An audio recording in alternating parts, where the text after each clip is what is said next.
ಬೆಂಬಲ ಬೆಲೆಗೆ ದೆಹಲಿಯತ್ತ ರೈತರು ಮೈದಾನಗಳನ್ನ ಜೈಲಾಗಿ ಪರಿವರ್ತನೆ. ರೈತರ ಹೋರಾಟವನ್ನ ಹತ್ತಿಕ್ಕಲು ಕೇಂದ್ರ ಹರಸಾಹಸ. ದೆಹಲಿಯಲ್ಲಿ ಅನ್ನದಾತರಿಂದ ಬೃಹತ್ ಪ್ರತಿಭಟನೆ. ಕರ್ನಾಟಕ ರೈತರನ್ನ ವಶಕ್ಕೆ ಪಡೆದಿರುವ ಮಧ್ಯಪ್ರದೇಶ. ರೈತರ ಬಂಧನ ಖಂಡಿಸಿ ಮೋದಿ ವಿರುದ್ಧ ಸಿದ್ದು ಗುಡುಗು. ಸಿನಿಮಾ ಹಾಡಿಗೆ ಮೋದಿ ಜೊತೆ ಮಹಿಳೆಯ ರೊಮ್ಯಾಂಟಿಕ್ ಡ್ಯಾನ್ಸ್ ವಿಡಿಯೋ ಈಗ ಸೋಷಿಯಲ್ ಮೀಡಿಯಾದಲ್ಲಿ ಭಾರಿ ವೈರಲ್. ಇದು ಪಬ್ಲಿಸಿಟಿ ಗಿಮಿಕ್ ಅಂದ ನೆಟ್ಟಿಗರು. ನಮಸ್ತೆ, ನೀವು ನೋಡ್ತಾ ಇದ್ದೀರಾ ಅಶ್ವವೇಗ ನ್ಯೂಸ್. ನಾನು ರೋಹಿತ್. ಮೊದಲನೇ ಸುದ್ದಿಯನ್ನು ನೋಡ್ತಾ ಹೋಗೋಣ. ಬೃಹತ್ ಪ್ರತಿಭಟನೆಗಾಗಿ ಸಾವಿರಾರು ರೈತರು ದೆಹಲಿಯತ್ತ ಧಾವಿಸ್ತಾ ಇದ್ದಾರೆ. ರೈತರ ಪ್ರತಿಭಟನೆ ವಿಚಾರದಲ್ಲಿ ಕೇಂದ್ರ ಸರ್ಕಾರ ಹಾಗೂ ದೆಹಲಿ ಸರ್ಕಾರದ ಮಧ್ಯೆ ಈಗ ಫೈಟ್ ಶುರುವಾಗ್ತಾ ಇದೆ. ಪ್ರತಿಭಟನೆಗೆ ಬಂದಿರುವ ರೈತರನ್ನ ತಾತ್ಕಾಲಿಕವಾಗಿ ಬಂಧಿಸಿಡಲು ನಗರದ ಮೈದಾನವನ್ನ ಜೈಲಾಗಿ ಪರಿವರ್ತಿಸುವಂತೆ ಕೇಂದ್ರ ಸರ್ಕಾರ ಅರವಿಂದ್ ಕೇಜ್ರಿವಾಲ್ ಸರ್ಕಾರಕ್ಕೆ ಪ್ರಸ್ತಾಪವನ್ನ ಸಲ್ಲಿಸಿತ್ತಂತೆ. ಕೇಂದ್ರ ಸರ್ಕಾರದ ಪ್ರಸ್ತಾಪವನ್ನ ಆಮ್ ಆದ್ಮಿ ಸರ್ಕಾರ ತಿರಸ್ಕಾರ ಮಾಡಿದೆ. ಈಗ ರೈತರು ನಡೆಸುತ್ತಿರುವ ಪ್ರತಿಭಟನೆಯು ನೈಜವಾಗಿದೆ. ದೇಶದ ಎಲ್ಲಾ ನಾಗರಿಕರು ಶಾಂತಿಯುತವಾಗಿ ಪ್ರತಿಭಟಿಸುವ ಹಕ್ಕಿದೆ. ರೈತರ ಬೇಡಿಕೆ ಕೂಡ ಸ್ಪಷ್ಟವಾಗಿದ್ದು ಅದು ಅವರಿಗೆ ಅಗತ್ಯ ಇದೆ. ಸಂವಿಧಾನಿಕವಾಗಿ ಪ್ರತಿಭಟಿಸುವ ಹಕ್ಕು ಎಲ್ಲರಿಗೂ ಇದೆ. ಹೀಗಾಗಿ ರೈತರನ್ನ ಬಂಧಿಸೋದು ಸರಿಯಲ್ಲ ಅಂತ ದೆಹಲಿ ಸರ್ಕಾರದ ಗೃಹ ಸಚಿವ ಕೈಲಾಸ್ ಗೆಹ್ಲೋಟ್ ಹೇಳಿದ್ದಾರೆ.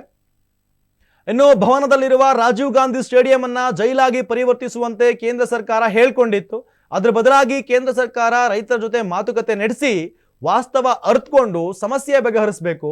ನಾಡಿನ ಅನ್ನದಾತರನ್ನ ಬಂಧಿಸುವ ನಿರ್ಧಾರ ಸರಿಯಲ್ಲ. ಒಂದು ವೇಳೆ ಹಾಗೆ ಮಾಡಿದ್ರೆ ಗಾಯದ ಮೇಲೆ ಉಪ್ಪು ಸುರಿದಂತೆ ಆಗತ್ತೆ. ಬಂಧಿಸುವ ನಿರ್ಧಾರಕ್ಕೆ ನಮ್ಮ ಬೆಂಬಲ ಇಲ್ಲವೇ ಇಲ್ಲ ಅಂತ ಕೇಂದ್ರ ಸರ್ಕಾರದ ವಿರುದ್ಧ ಕೇಜ್ರಿವಾಲ್ ಸರ್ಕಾರ ಗುಡುಗಿದೆ.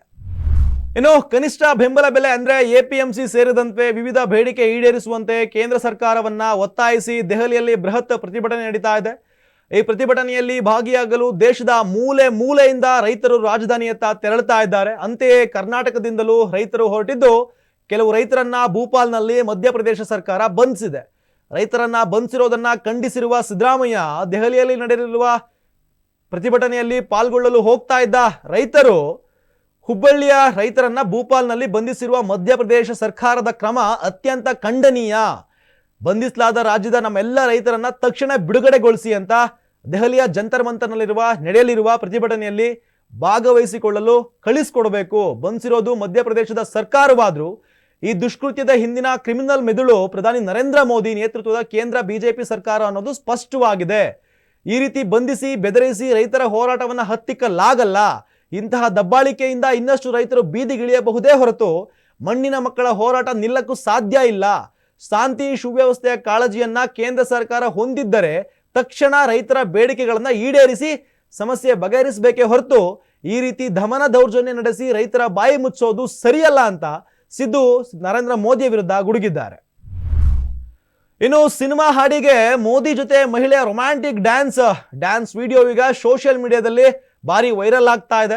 ಇದನ್ನ ಕಂಡ ನೆಟ್ಟಿಗರು ಇದು ಪಬ್ಲಿಸಿಟಿ ಗಿಮಿಕ್ ಅಂದಿದ್ದಾರೆ. ವಿಚಾರ ಏನಪ್ಪಾ ಅಂದ್ರೆ, ಪ್ರಧಾನಿ ನರೇಂದ್ರ ಮೋದಿ ಕಟೌಟ್ ಜೊತೆ ಮಹಿಳೆಯೊಬ್ಬರು ರೊಮ್ಯಾಂಟಿಕ್ ಆಗಿ ಡ್ಯುಯೆಟ್ ಮಾಡಿರುವ ವಿಡಿಯೋ ಸೋಷಿಯಲ್ ಮೀಡಿಯಾದಲ್ಲಿ ಕೇಂದ್ರ ಸರ್ಕಾರವು ರೈಲ್ವೆ ನಿಲ್ದಾಣ, ಪಡಿತರ ಅಂಗಡಿಗಳು ಸೇರಿದಂತೆ ವಿವಿಧ ಸ್ಥಳಗಳಲ್ಲಿ ಪ್ರಧಾನಿ ಮೋದಿ ಕಟೌಟ್ಗಳನ್ನು ಇಟ್ಟು ಸೆಲ್ಫಿ ಪಾಯಿಂಟ್ಗೆ ಎಂದು ಅಳವಡಿಸಿದೆ. ಇದರ ಮೂಲಕ ಸರ್ಕಾರದ ಕಲ್ಯಾಣ ಯೋಜನೆಗಳು ಪ್ರಚಾರ ಮಾಡಲು ಸರ್ಕಾರ ಮುಂದಾಗ್ತಾ ಇದೆ. ಆದ್ರೆ ಮಹಿಳೆಯೊಬ್ಬರು ಮೋದಿ ಕಟೌಟ್ ಜೊತೆ ಸಖತ್ ರೊಮ್ಯಾಂಟಿಕ್ ಆಗಿ ಸಾಂಗ್ ಒಂದಕ್ಕೆ ಡ್ಯಾನ್ಸ್ ಮಾಡಿದ್ದಾರೆ. ಈ ಸಾಂಗ್ ಯಾವ್ದಪ್ಪ ಅಂತ ನೋಡೋದಾದ್ರೆ 1993ರಲ್ಲಿ ರಿಲೀಸ್ ಆದ ಹಿಂದಿಯ ಖಳನಾಯಕ ಸಿನಿಮಾದ ಆಜ್ ಸಜಾನಾ ಆಜಾ ಎನ್ನುವ ಹಾಡಾಗಿದೆ. ಸದ್ಯ ಇದು ಸೋಷಿಯಲ್ ಮೀಡಿಯಾದಲ್ಲಿ ಫುಲ್ ವೈರಲ್ ಆಗ್ತಾ ಇದೆ. ಸೋಷಿಯಲ್ ಮೀಡಿಯಾದಲ್ಲಿ ಪ್ರಸಿದ್ಧಿ ಪಡೆಯಲು ಮಹಿಳೆ ಈ ರೀತಿ ಮಾಡಿದ್ದಾಳೆ ಅಂತ ನೆಟ್ಟಿಗರು ಆಕ್ರೋಶವನ್ನ ವ್ಯಕ್ತಪಡಿಸಿದ್ದಾರೆ. ಉನ್ನತ ಸ್ಥಾನದಲ್ಲಿರುವ ವ್ಯಕ್ತಿಗಳನ್ನ ಗೌರವಿಸಬೇಕು ಅಂತ ಹಲವರು ಕಮೆಂಟ್ಸ್ ಮೂಲಕ ತಿಳಿಸಿದ್ದಾರೆ. ಇಂಡಿಯಾಗಿಂತ ಮಂಡ್ಯ ಚುನಾವಣೆಯೇ ಜೋರು. ಮಂಡ್ಯದಲ್ಲಿ ಈ ಬಾರಿ ನಿಲ್ಲೋದು ಯಾರು? ಪದ್ಮನಾಭನಗರದ ಮನೆಯಲ್ಲಿ ಇಂದು ಮಹತ್ವದ ಮೀಟಿಂಗ್. ಹೌದು, ಈ ಬಾರಿ ಮಂಡ್ಯ ಲೋಕಸಭಾ ಕ್ಷೇತ್ರದಿಂದ ಸ್ಪರ್ಧಿಸೋದು ಯಾರು ಅನ್ನೋ ಪ್ರಶ್ನೆ ರಾಜಕೀಯದಲ್ಲಿ ಭಾರಿ ಕುತೂಹಲವನ್ನ ಕೆರಳಿಸ್ತಾ ಇದೆ.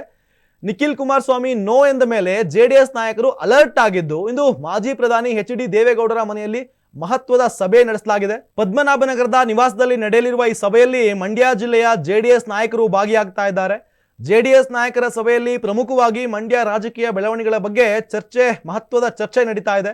ಸಭೆಯಲ್ಲಿ ಮಂಡ್ಯದಿಂದ ನಿಖಿಲ್ ಕುಮಾರಸ್ವಾಮಿ ಅವರೇ ಸ್ಪರ್ಧಿಸಲು ಮನವೊಲಿಸಲಾಗುತ್ತಾ? ಒಂದು ವೇಳೆ ನಿಖಿಲ್ ನಿಲ್ಲುವುದೇ ಇಲ್ಲ ಅಂದ್ರೆ ಎಚ್.ಡಿ. ಕುಮಾರಸ್ವಾಮಿ ಅವರು ಸ್ಪರ್ಧಿಸಬೇಕು. ಇಬ್ಬರಲ್ಲಿ ಒಬ್ಬರು ಮಂಡ್ಯದಿಂದ ಸ್ಪರ್ಧಿಸಬೇಕು ಅಂತ ಒತ್ತಾಯ ಮಾಡಲಾಗ್ತಿದೆ ಅಂತ ಈಗಾಗಲೇ ವಿಷಯ ಕೇಳಿ ಬರ್ತಾ ಇದೆ. ಇನ್ನು ನಿಖಿಲ್ ನೋ ಅಂತಿರೋದು ಯಾಕೆ ಅಂತ ನೋಡೋದಾದ್ರೆ ಮತ್ತೊಮ್ಮೆ ಮಂಡ್ಯದಿಂದ ಸ್ಪರ್ಧಿಸಲು ನಿಖಿಲ್ ಕುಮಾರಸ್ವಾಮಿ ಸ್ಪರ್ಧಿಸಲು ನಿರಾಕರಿಸ್ತಿರೋದು ಯಾಕೆ ಅಂತ ನೋಡೋದಾದ್ರೆ ಒಂದಷ್ಟು ಕಾರಣಗಳು ಕಾಣುತ್ತೆ. 2019 ಹಾಗೂ 2023ರಲ್ಲಿ 2 ಬಾರಿ ಸೋಲನ್ನ ಕಂಡ ನಿಖಿಲ್ಗೆ ಮತ್ತೆ ಸೋಲಾದ್ರೆ ರಾಜಕೀಯ ಭವಿಷ್ಯ ಕಮರುವ ಚಿಂತೆ ಇದೆಯಂತೆ. ಮಂಡ್ಯದಲ್ಲಿ ಕಳೆದ ಬಾರಿಯಂತೆ ನಿಖಿಲ್ ಸ್ಪರ್ಧೆಯೇ ರಾಜಕೀಯ ವಿರೋಧಿಗಳಿಗೆ ಚುನಾವಣಾ ಅಸ್ತ್ರವಾಗುವ ಸಾಧ್ಯತೆ ಇದೆ. ನಿಖಿಲ್ ಕುಮಾರಸ್ವಾಮಿ ಅವರಿಗೆ ರಾಮನಗರ ಸೋಲಿನಿಂದ ಮತ್ತೆ ಮಂಡ್ಯಕ್ಕೆ ಬಂದ್ರು ಎಂಬ ಅಪಪ್ರಚಾರ ಭೀತಿ ಇದೆ. ಅವಕಾಶವಾದಿ ರಾಜಕಾರಣಿ ಅಂತ ಹಣೆಪಟ್ಟಿ ಕಟ್ಟುವ ಜೊತೆಗೆ ಕಳೆದ ಬಾರಿಯಂತೆ ಈ ಬಾರಿಯೂ ಸ್ವಾಭಿಮಾನದ ಕಿಚ್ಚು ಹಚ್ಚುವ ಆತಂಕ ಎದುರಾಗಿದೆ ಅಂತ ನಿಖಿಲ್ ಕುಮಾರಸ್ವಾಮಿ ಅವರು ಈ ಬಾರಿ ಎಲೆಕ್ಷನ್ಗೆ ನಾನು ನಿಲ್ತಾ ಇಲ್ಲ ಅಂತ ಹೇಳಿದಾರಂತೆ. ಅನ್ನದಾತನಿಗೆ ಮತ್ತೊಮ್ಮೆ ಮೋಸ, ಫಸಲ್ ಬಿಮಾ ಯೋಜನೆ ಗೋಲ್ಮಾಲ್, ಮಾನ್ವಿ ತಾಲೂಕು ಕೃಷಿ ಇಲಾಖೆಯ ಬ್ರಹ್ಮಾಂಡ ಭ್ರಷ್ಟಾಚಾರ.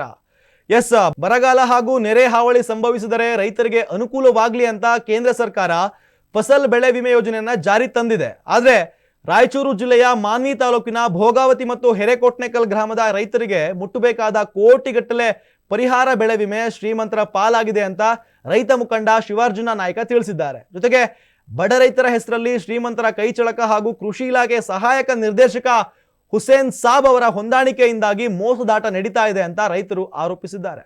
ರೈತರಿಗೆ ದಕ್ಕಬೇಕಾದದ್ದು ದಕ್ಕಿಲ್ಲ ಅಂತ ರೈತರು ಆಕ್ರೋಶ ಹೊಂದಿದ್ದಾರೆ. ಇದಾಗಿತ್ತು ಈ ಹೊತ್ತಿನ ವಿಶೇಷ. ಹೆಚ್ಚಿನ ಮಾಹಿತಿಗಾಗಿ ನೋಡ್ತಾ ಇರಿ ಅಶ್ವವೇಗ.